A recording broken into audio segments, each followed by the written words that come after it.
Hello guys, நான் உங்கள் கட்லர் விஜிட்ட பேசுகிறேன். இந்த வீடியோவில் பார்த்தீங்கன்னா அப்பாக்கலிஸ் 100% ஆப்ரேட் மானோட எபிசோட் நம்பர் 2 தான் பார்க்க போகிறோம்.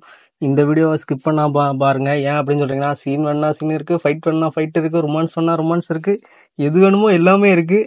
ஆனால் லவ் மட்டும் இல்லை. சரி கைஸ், இந்த வீடியோ எப்படி இருக்குன்னு சொல்லிட்டு அப்படியே மறக்காமல் கமெண்ட் செக்ஷனில் கமெண்ட் பண்ணுங்கள் பார்த்து முடிச்சுட்டு. அதோட இந்த வீடியோ பார்க்குறதுக்கு முன்னாடி ஒரு லைக்கை போட்டும் பாருங்கள். அப்படின்னா தான் இந்த வீடியோ பார்த்தீங்கன்னா மற்றவங்களுக்கு ரெக்கமெண்ட் ஆகும். சரி, ஓகே, வாங்க கைஸ் வீடியோக்குள்ளே போகலாம். வீடியோக்குள்ளே போகிறதுக்கு முன்னாடி சின்ன பசங்க யாராச்சும் இந்த மனோவை பார்த்தா ஸ்கிப் பண்ணிருக்கேன். இந்த மனோவை பார்க்க வேண்டாம். ஏன் அப்படின்னா இது ஒரு 18+ மனோவா. சீனில் எதுவுமே நான் பார்த்தீங்கன்னா பிளர் பண்ணவே இல்லை. அதுக்கப்புறம் உங்கள் இஷ்டம்.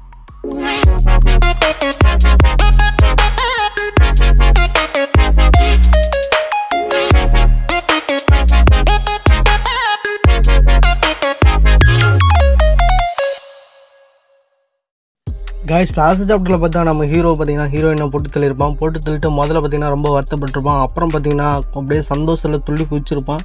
அப்படியே அதுக்கப்புறம் என்னாச்சுன்னு சொல்லிட்டு நம்ம இந்த வீடியோவில் பார்க்கலாம். சாப்டர் 3 ஸ்டார்டிங்கில் பார்த்தீங்கன்னா நம்ம ஹீரோ பார்த்தீங்கன்னா சீட் சிஸ்டம் கொடுத்த ஸ்டேட்டஸ் அப்படியே ஹீரோ பார்க்குறான். பார்த்துட்டு இது எனக்கு இருக்க வரைக்கும் லீ ஃபேமிலியால் என்னால் ஒன்றும் பண்ண முடியாது. பட் லீ ஃபேமிலி டிராகன் சிட்டியோட டாப் 3 ஃபேமிலியில் கிரேட் ஃபேமிலி. அதோட அவங்களோட காம்பேட் எபிலிட்டி ரொம்ப ஸ்ட்ராங்காகவும் இருக்கும். அதோட அவங்கக்கிட்ட நிறையா சோல்ஜர்ஸ் மட்டும் இல்லாமல் அவங்கக்கிட்ட இருக்கிற சீக்ரெட் டெக்னிக் மூலயமா அவங்களோட ஃபிசிக்கல் ஸ்ட்ரென்த்தை ரொம்ப அதிகப்படுத்திக்கிட முடியும். அதனால தான் அவங்க அப்பாக்கள் ஸ்டார்ட் ஆனதுக்கப்புறம் கூட சிறப்பாக செயல்பட முடிஞ்சு. அது மட்டும் இல்லாமல் என்னோடய லாஸ்ட் லைஃப்பில் பார்த்தா எதுக்காக லீக்கோப்போ என்னை வெறுத்தானு தெரியல. அவன் எதுக்காக எனக்கு அகென்ஸ்டாக செயல்பட்டானோ எனக்கு இன்னமும் புரியல. ஆனால் இருந்தாலும் இதுக்கும் எங்கள் அப்பா இறந்ததுக்கும் ஏதாவது சம்மந்தம் இருக்குமோன்னு நான் நினைக்கிறேன். ஆனால் எதுவாக இருந்தால் என்ன, இந்த லீ ஃபேமிலியை பற்றி நம்மளால் ஓரளவுக்கு தெரிஞ்சுக்க முடிஞ்சிச்சு அப்படின்னு சொல்லிட்டு இப்போ என்னோட திட்டம் என்னன்னா, பேசாமல் இந்த லீக்கோப்போவை கொண்டுட்டு நம்ம தலைமறைவாகிட்டு மெதுவாக ஸ்ட்ராங்கானா என்ன. ஆனால் நம்மகிட்ட தான் இந்த சீட் சிஸ்டம் இருக்குது, அதனால சீக்கிரமாக ஸ்ட்ராங் ஆகிடலாம். அப்படின்னா நம்ம லீ ஃபேமிலியை கூண்டோட அழிக்கிற காலம் ரொம்ப தூரத்தில் இல்லை. சீக்கிரமே இந்த லீ ஃபேமிலியை நம்ம அழிக்க தான் போகிறோம். லீ ஃபேமிலி கொஞ்சம் காத்துக்கிட்டுருங்க, கூடிய சீக்கிரமே உங்களை கூண்டோட அழிக்க வரண்டா அப்படின்னு சொல்லிட்டு ஹீரோன்னு சொல்லிட்டு அவள் பாடி அங்கேயே விட்டுட்டு கிளம்பியிருப்பான். ஹீரோயின் பாடி அங்கேயே விட்டுட்டு அவனும் அங்கேருந்து கிளம்ப. அப்போ பார்த்தா வெளியே வந்திருப்பான். எல்லாரும் சிவப்பு வானத்தை பார்த்துட்டு அப்படியே ஹாப்பியாக இருப்பாங்க. அதில் பார்த்தா ஊருக்கு இந்த லெஸ்பியன் கப்பல் இருக்கும் கைஸ். அதுங்க இருந்துட்டு இது என் இதயத்துலேருந்து வந்துச்சுலாம் பாரு, அப்படியே வா ஹார்ட் போஸ் கொடுக்கலாம் அப்படின்னு சொல்லிட்டு அதுங்க பார்த்தா ஒரு மஜா பண்ணிக்கிட்டு இருக்கு. பக்கத்தில் 2 நார்மல் கப்பல் இருந்திருக்கும். அதில் ஒரு கப்பல் இருந்துட்டு பேபி இன்னைக்கு நைட்டு எங்கே ப்ளே பண்ணலாம், எந்த ஹோட்டலுக்கு போகலாம் அப்படின்னு சொல்லி பிளான் பண்ணிக்கிட்டு இருக்குங்க. கூட இன்னொரு கப்பல் இருந்துட்டு வா ஹார்ட் போஸ் கூட நம்ம செல்ஃபி எடுக்கலாம் அப்படின்னு சொல்லிட்டு எல்லாம் பார்த்தீங்கன்னா அப்படியே ஜோடியாக ஜாலியாக கூத்தெடுத்துக்கிட்டு இருக்காங்க. நம்ம ஹீரோ இதெல்லாம் பார்த்துட்டு டேய் இதெல்லாம் எங்கே திருந்த போகுது அப்படின்னு பார்த்துட்டு இன்னைக்கு நைட்டு தெரியும்டா, எவன் வேணும் சாப்பிட போகிறான் அப்படின்னு சொல்லிட்டு எல்லாம் நல்லா முடிஞ்ச வரைக்கும் என்ஜாய் பண்ணிக்கோங்க அப்படின்னு சொல்லி நினச்சிட்டு அங்கேருந்து கிளம்புறான். கிளம்பிட்டு பார்த்தீங்கன்னா ஒரு ஹோட்டலுக்கு வரான். வந்துட்டு பாஸ் எனக்கு ஒரு ரூம் வேணும், அதோட பார்த்தீங்கன்னா எனக்கு 3 பாட்டில் தண்ணியும் 5 பாட்டில் பிரெட்டும் வேணும்னு சொல்லிட்டு, என்னதான் இருந்தாலும் நம்ம சீட்ஸ்குள்ளே நம்பி இருக்க முடியாது இல்லையா அப்படின்னு சொல்லிட்டு மனசில் நினைக்கிறான். அந்தாலும் நம்ம ஹீரோவை கண்டுக்காம இந்த அடல்ட் சீன் புக் இருக்குல்ல கைஸ், அதெல்லாம் பார்த்துட்டு காஜ் ஏற்றிக்கிட்டு இருக்கான். அதுக்கப்புறம் சரி சிங்கிள் ரூம் தானே, ஒரு ஹவருக்கு $40, அதோட ஒரு பிரெட்டுக்கு $3, அதோட வாட்டருக்கும் ஒரு பாட்டிலுக்கு $1 அப்படிங்கிற மாதிரி அவனும் சொல்லியிருப்பாரு. சொல்லிட்டு காசை கொடுன்னு கேட்க ஹீரோவும் சரி எனக்கு அதோட ஒரு டெக்னீஷியன் நம்பர் 3 சேர்த்து ஆர்டர் பண்ணுறேன், அதையும் சேர்த்து வர சொல்லுங்க அப்படின்னு சொல்லிட்டு அவனும் பார்த்தீங்கன்னா ரூம் கீ வாங்கிட்டு ரூமுக்கு போய் படுத்துவான். பார்த்தா செல் நோண்டிக்கிட்டு இருக்கான். அப்பாக்களுக்கு ஸ்டார்ட் ஆக இன்னும் 5 நிமிஷம் தான் இருக்குது. அப்போ பார்த்தீங்கன்னா இவன் இந்த டெக்னீஷியன் நம்பர் 3 இருக்குல்ல காய்ஸ், இதுதான் பார்த்தீங்கன்னா இங்கே இருக்கிற இந்த ஹீரோவோட பாஸ்ட் லைஃப்பில் பார்த்தீங்கன்னா ஏரியா ஜாம்பிக்கு எல்லாத்துக்குமே பாஸாக இருந்திருக்கும். ஒரு பாஸ் ஜாம்பி மாதிரி இருந்திருக்கும். அப்போ ஹீரோ ஒரு பிளான் போட்டிருப்பான். அப்பாக்களை ஸ்டார்ட் ஆகிறதுக்கு முன்னாடி இதெல்லாம் கொண்டு தள்ளிட்டு அவன் பார்த்தீங்கன்னா இதை ஸ்ட்ராங் ஆகிடலாம் அப்படின்னு சொல்லிட்டு ஒரு பிளானை போட்டிருப்பான். அப்போ பார்த்தீங்கன்னா இந்த கதவை தட்டுற சத்தம் யாருன்னு பார்த்தா இந்த டெக்னீஷியன் நம்பர் 3 தான். ஹலோ டெக்னீஷியன் நம்பர் 3 வந்திருக்கேன் அப்படின்னு அவளும் சொல்ல, ஹீரோவும் டோர் லாக்கில் இல்லை உள்ளவா அப்படின்னு சொல்லியிருப்பான். அவளும் பார்த்தீங்கன்னா உள்ளே வந்திருப்பா. ஆக்சுவலி காய்ஸ், நான் இவன் டெக்னீஷியன் நம்பர் 3ன்னு சொல்லவும் நான் என்ன நினச்சேன்னா ஏதோ எலக்ட்ரிக்கல் மெக்கானிக்கல் சர்வீஸ் பண்ணுறவங்கன்னு நினச்சேன். ஆனால் இப்போ தான் புரியுது இவன் என்ன மாதிரியான டெக்னீஷியன் அப்படின்னு சொல்லிட்டு. அவளும் உள்ள ரொமான்டிக்காக வந்துட்டு இந்த ஹேண்ட்ஸம் தான் என்ன கூப்பிட்டாரா, அவர் அதுக்கு ஒர்த்தான ஆள் தானா அப்படின்னு சொல்லிட்டு அவள் பார்த்துட்டு ஹீரோ பக்கத்தில் வந்திருப்பா. வந்துட்டு மாஸ்டர் என்ன பண்ணிட்டு இருக்கீங்க, வாங்க ஸ்டார்ட் பண்ணலாம், சீக்கிரம் வாங்க, எனக்கு கஸ்டமர் வேற லைனில் நிற்கிறாங்க அப்படின்னு சொல்லி அவ சொல்லியிருப்பா. அப்போ அவனை இருந்துட்டு முதல்ல போய் குளிச்சுட்டு வாடி அப்படின்னு சொல்லி பற்றி விட்டுருப்பான். ஹீரோவும் அவன் மேலே ஜாம்பியோட ஸ்மெல் பிளைனாக வரதை நோட் பண்ணியிருப்பான். நோட் பண்ணிட்டு இது பார்த்தீங்கன்னா அப்பாக்கலிஸ் வேர்ல்டு ஸ்டார்ட் ஆகிறதுக்கு முன்னாடி சில பேருக்கு ஜாம்பிஸோட சிம்டம் இருக்கும், அந்த மாதிரி தான் இவளுக்கும் இருக்குன்னு நினச்சிட்டு கையில் கத்தி எடுத்துகிட்டு போகிறான். அப்போ உள்ளே பார்த்தா அவள் முதுல சோப் போட்டு நல்லா தேய்ச்சி குளிச்சுக்கிட்டு இருக்கா. அப்போ அவளும் ஹீரோ வரதை நோட் பண்ணிட்டு எனக்கு தெரியும் உனக்கு இந்த மாதிரி ப்ளே பண்ணுறது தான் பிடிக்கும் அப்படின்னு சொல்லிட்டு சீக்கிரம் உள்ளவா நம்ம ப்ளே பண்ணலாம், என்னால் காத்திருக்க முடியல அப்படின்னு சொல்லிட்டு அவள் சொல்லிட்டு அதுக்கப்புறம் குளிச்சு முடிச்சுட்டு வெளியே வந்துடா. ஹீரோவும் அங்கே வரான். அப்போ பார்த்தீங்கன்னா அவள் உடம்புல அப்படியே பாடியில் ஏதோ சிம்டம்ஸ் மாறுது, அப்படியே கண்ணால் சிவப்பாகுது, ரத்தம் அப்படியே இந்த ரத்த நாளங்கள் இருக்குது பார்த்தீங்களா, அதெல்லாம் வெடிச்சு அப்படியே டவல்லாம் ரத்தம் படிய. அப்போ ஹீரோவும் இதெல்லாம் பார்க்குறான். அதோட பார்த்தீங்கன்னா சாப்டர் 3 முடியுது. சாப்டர் 4 ஸ்டார்டிங்கில் பார்த்தீங்கன்னா அவள் முழு ஜாம்பியாக மாறிடா. இந்த டெக்னீஷியன் முழு ஜாம்பியாக மாறி அவள் பார்த்தீங்கன்னா ஹீரோ அட்டாக் பண்ண வர ஹீரோ ஒரே ஸ்லாஸாக அங்கேயே பார்த்தீங்கன்னா ஜாம்பியோட கதையை முடிச்சுட்டு எதுவுமே நடக்காம நினைக்கிறான். அப்போ பார்த்தீங்கன்னா வெல்கம் டு அப்பாகலிப்ஸ் கேம் அப்படின்னு சொல்லிட்டு அவனுக்கு ஒரு நோட்டிஃபிகேஷன் வருது.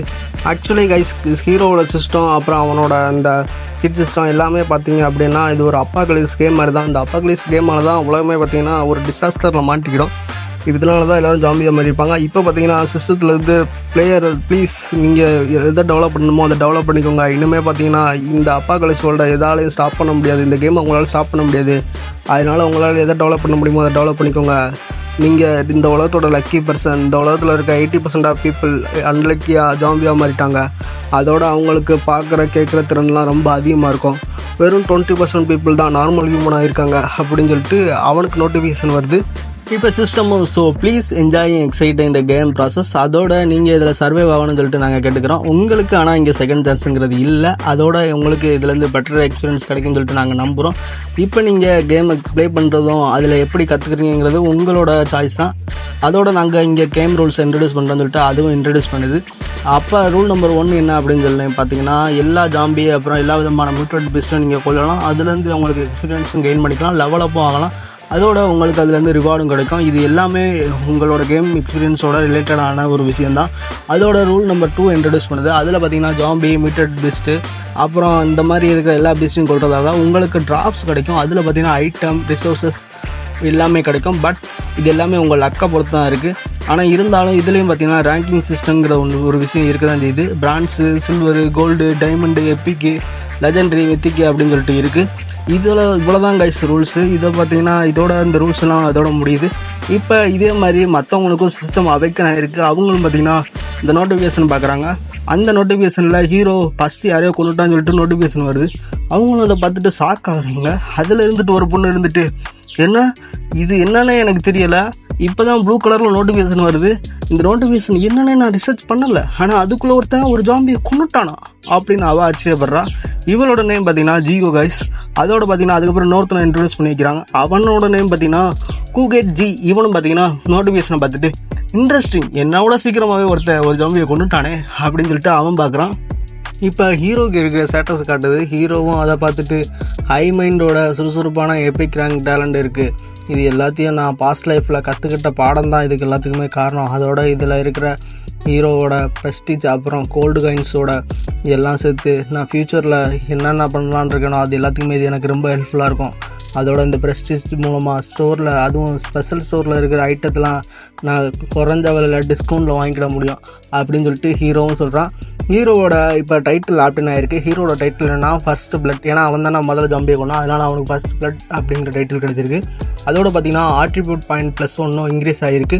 இப்போ மிட் நைட்டுக்கு அப்புறம் ஹீரோ பார்த்தீங்கன்னா எந்த ஜாம்பியை தூக்கி போட்டு அடித்தாலும் சரி அவனுக்கு பார்த்தீங்கன்னா 100% டாப் ரேட் இன்க்ரீஸ் ஆகும் அப்படின்னு சொல்லிட்டு சொல்லுது. அதோட பார்த்தீங்கன்னா 4 ஆட்ரிபியூட் பாயிண்ட் இம்ப்ரூவ் ஆகிருக்கு. அப்போ ஹீரோவும் பார்த்தீங்கன்னா இப்போ இந்த கொண்ட டெக்னீஷியன் இருக்கா பார்த்தீங்களா, அந்த ஜாம்பி மேலே பார்க்குறான். அது மேலே பார்த்தீங்கன்னா GTA OCT கேமில் வர மணி அப்படியே ஒரு அம்பு குறிக்காமிக்குது அந்த ட்ராப்பில். அப்போ அதையும் பார்த்தீங்கன்னா அவன் எடுத்து பார்க்க, அது பார்த்தீங்கன்னா மெடிடேஷன் நெக்லஸ். இந்த நெக்லஸ் அவன் எக்யூப் பண்ணுறது மூலமாக எப்பவும் பார்த்தீங்கன்னா அவனோட மைண்ட் பார்த்தீங்கன்னா 1% பார்த்தீங்கன்னா எப்பவும் பார்த்தீங்கன்னா ஃப்ரெஷ்ஷாக இருக்கும். அதோட பார்த்தீங்கன்னா ஏதாச்சும் மெடிடேஷன் பண்ணனா 10% ஸ்பீடாக பார்த்தீங்கன்னா அவன் மைண்ட் பார்த்தீங்கன்னா ஃப்ரெஷ் ஆகிட்டு இருக்கும். இதுதான் பார்த்தீங்கன்னா அது சொல்லுது. இதுக்கப்புறம் பார்த்தீங்கன்னா இந்த லைஃப்பில் ஃபஸ்ட் டைம் பிரான்ஸ் ரேங்க் நான் ஆப்டைன் பண்ணியிருக்கேன் அப்படின்னு சொல்லிட்டு ஹீரோவும் பார்க்குறான். அந்த பிரான்ஸ் ரேங்க் ஐட்டம் இருக்குது பார்த்தீங்களா, அது ஃபஸ்ட் டைம் இப்போ தான் ஹீரோ கிடச்சிருக்கு. ஹீரோவும் அதை பார்த்துட்டு இது நம்ப கூடியதான் போல இருக்கே அப்படின்னு சொல்லல. அப்போ அதுக்கு அந்த சீட் சிஸ்டம் இருந்துட்டு டேய் நான் சீட் சிஸ்டம்டா அதை மறந்துடாதா அப்படிங்கிற மாதிரி அதுவும் மென்ஷன் பண்ணது. ஹீரோவும் புரிஞ்சுது அப்படின்னு சொல்லிட்டு அந்த நெக்லஸ் எடுத்து பார்க்குறான். எடுத்து பார்த்துட்டு லாஸ்ட் நைட்லேருந்து எல்லா ஜாம்பியும் பார்த்தீங்கன்னா ஜாம்பிஸ் எல்லாம் மாறுறதுக்கான எல்லா ஏற்பாடும் பார்த்தீங்கன்னா நடந்திருக்கு.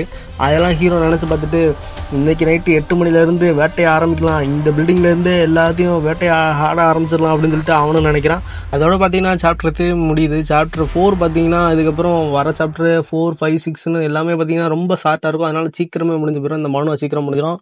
அதோட இந்த மனு யாராச்சும் சின்ன பசங்க பார்த்தா தயவு செஞ்சு ஸ்கிப் பண்ணிட்டு போயிருங்க. ஏன் சொல்கிறேன்னா இதுக்கப்புறம் இதோட மோசமான சீன்லாம் பார்க்க போகிறீங்க. நானும் அவ்வளோ பிக்சரை பிளர் பண்ண வேண்டிய அவசியம் இருக்காதுன்னு நினைக்கிறேன். சரி, ஓகே கைஸ், இந்த வீடியோ எப்படி இருந்துச்சு சொல்லிட்டு மறக்காம கமெண்ட் செக்ஷனில் கமெண்ட் பண்ணிட்டு போங்க. நான் உங்களை பார்த்தீங்கன்னா அடுத்த வீடியோவில் சந்திக்கிறேன். அதுக்கு முன்னால் இந்த வீடியோக்கு மறக்காம லைக் பண்ணிட்டு போங்க. லைக் பண்ணிட்டு அப்படியே இந்த வீடியோ யாராச்சும் புதுசாக பார்த்தா சப்ஸ்கிரைப் பண்ணி வச்சுக்கோங்க. ஓகே கைஸ், நான் உங்களை அடுத்த வீடியோவில் சந்திக்கிறேன். Tata, bye bye guys.